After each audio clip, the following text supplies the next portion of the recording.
Tariffs have been a dominant policy of Trump's second term, with tariffs imposed on every country, and the highest levies reserved for America's top three trading partners, Canada, Mexico, and China. But it remains unclear as to how successful the policy will prove to be. Turning now to India and U.S. Vice President JD Vance, who just wrapped up a four-day visit. On Monday, he held talks with Prime Minister Narendra Modi on trade and regional security. India is attempting to negotiate a trade deal with the U.S.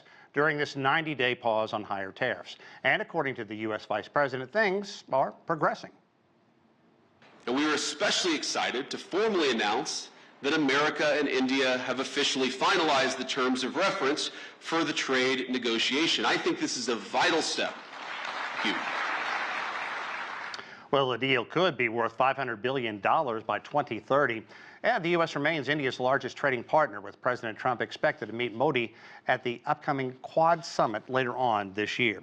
Let's talk more about the trade negotiations between India and the United States, as well as the ties between those countries, and for that, we're joined by Chidanand Rajghatta.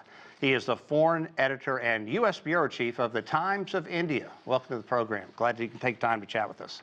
Thank you very much for having me. India is one nation obviously rushing to come to some kind of agreement with the Trump administration before this pause on tariffs expires. There's been talk of a potential mini trade deal instead of a full-blown trade agreement. Where do you see these negotiations going? Well, I'm a little surprised that you use the term rushing, because I don't think anyone's rushing. These talks have been going on not in the last few weeks or months, but for years, actually. So yeah, it's a slow progress, but there is apparently some progress, and but it's trade deals normally take between 18 and 24 months to actually put together, and a further 4 or 5 years to actually implement it. So I don't think anyone is in a rush. It's happening. I can understand that the Trump administration is in a great hurry to show some results. But if you listen carefully to what Vice President Vance said, he said the terms of reference for a trade deal have been finalized. Not the trade deal has been finalized, the terms of reference to the trade talks have been. So this is like, in the old days, we used to joke about when India and Pakistan were talking, they used to have talks about talks. So it's something of that nature. But yeah, it is progressing, and I think there is a sense of urgency, because I think the U.S. would like to show some results, and India is happy to, take up this opportunity to push forward with a trade agreement.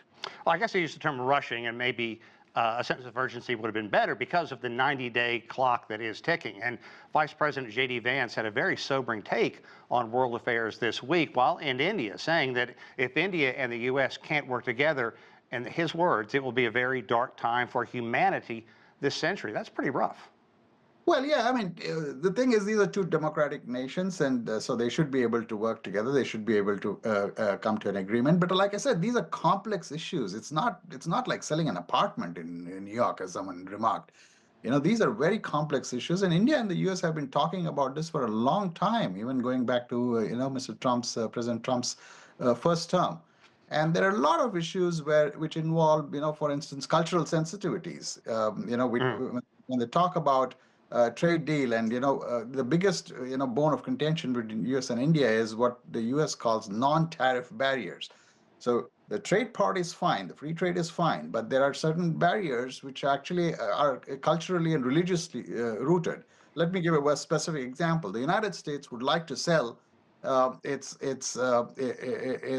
beef and pork and chicken to India. Beef is a no-no in a large Hindu country, and so is pork. It's minimally eaten. And a lot of Indians, then the United States would like India to buy a lot of dairy, like milk, cheese. But the Indian problem is that a lot of American, cattle is fed what's called ruminant feed, which means the cattle are fed blood meal and bone meal.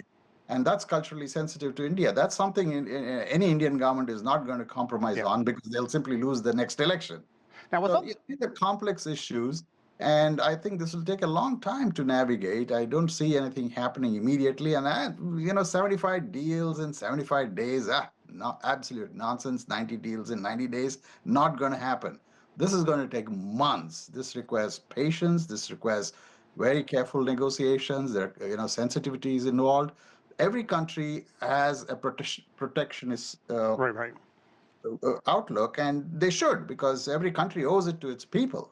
Whether it's United States, India, China. So yeah, I mean, this is going to be slow going. It's not a real estate deal. Indeed. What are some of the more hot button issues of contention? You talked about obviously the beef. That's obviously going to be very difficult. But in the background looming is this statement by China warning countries of cutting tariff deals with the United States in an effort to appease Trump. But it sounds like that's not what you see going on at all. Yeah, I don't think that's happening. But like I said, there are sensitive issues where every government in every country will want to and should protect its workforce, its Sure. population, its securities, its equities. For instance, in agriculture, right? India has come a long way. It was a food deficit country. It's now a food surplus country which exports food grains. And it's taken a long time for India to become self-sufficient in, say, wheat and rice, and to shove down wheat and rice, into India is a no-go. And same thing. Yeah. There's another problem there when they talk of non-tariff barriers. A lot of American crops, food produce, is genetically modified, and the Indians have a problem with GM crops. So India is not going to buy American soy or American corn, which Yeah, is GM, which are GM crops. Yep. So these are issues, and this will take weeks, months, probably years to resolve. It's going to be interesting to see how the If you look through the top 10 exports that the U.S. has to India or to the rest of the world, agricultural products or commodities are off the table for India because it's a fairly self-sufficient country now. Yeah, indeed. It's going to be interesting to see how the Trump administration responds to all this. You make some wonderful points. Chidanand Rajghatta, thank you so much for your time. We appreciate it. Thank you for having me.